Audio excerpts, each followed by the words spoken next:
Hello friends, I'm Sherm Stanley in Trubiskita. Today I had a great day skiing.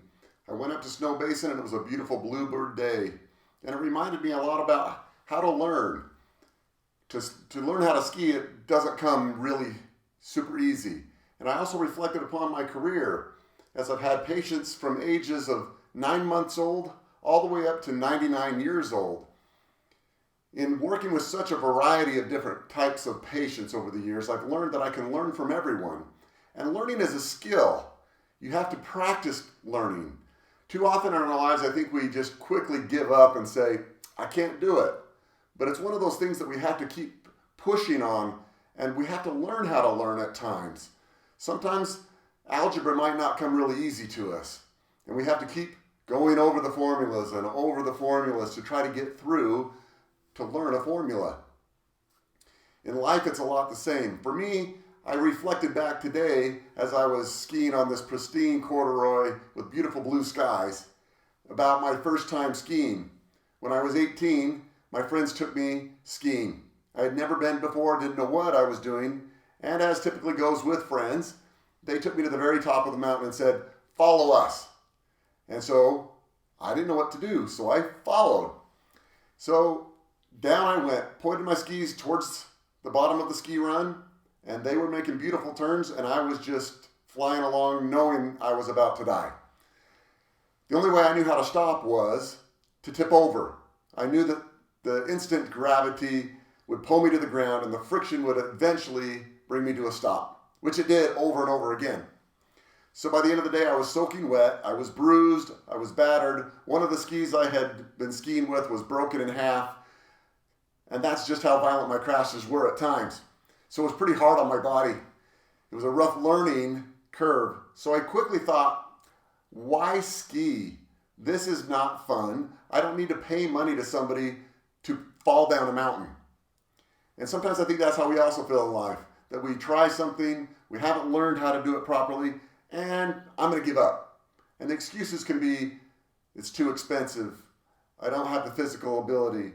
I don't want to do it. It's not fun. But this was something that was fun for me, and I knew that I wanted to do it. Well, it took me many, many years later, till I was 34 years old, when I learned how to ski. And my sister said, "You should come skiing with me, and I'll give you a free ski lesson." I thought, what do I have to lose? So I took her up on her offer, and I went skiing, and I got a lesson. And then the first thing they taught me in the lesson was how to turn and how to come to a stop. I needed that learning. I needed that collaboration with somebody that knew what they were doing to be successful, because I didn't know how to do it on my own. And instantly I was hooked. The very next day I went out and bought my own set of skis because now it was fun. Now I could stop, I could turn, and I could get down the mountain without rolling down the mountain, battering my body. And ever since then I've been addicted to skiing, because I've learned how to do it and I keep pushing myself. The hard part was that I wanted to be an expert skier right off the get-go. And it didn't come all at once. It took time and time and time again of learning how to turn, how to stop on my edges. And then I wanted to advance to powder skiing. And the first time in powder, it was a terrible disaster. I kept falling down because I didn't know how to control my skis in lighter snow. But I eventually learned, and now I love skiing the whole mountain. Today I was skiing with a great friend that has hit 3 million vertical feet.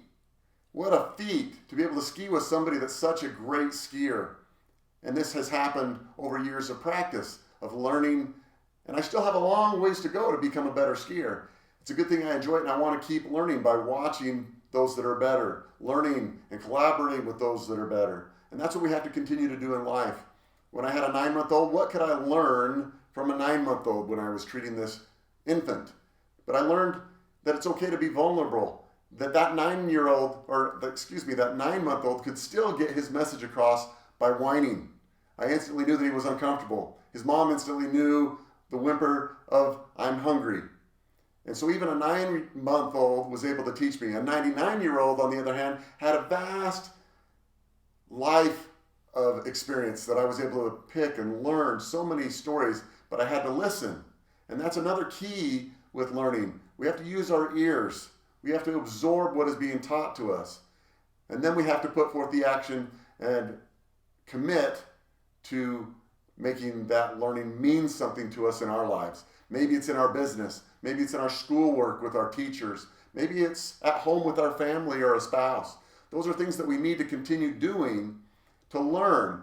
I've been married for a long time, 25 years, and I know that I can still learn from my wife if I just listen to her and find out more about her.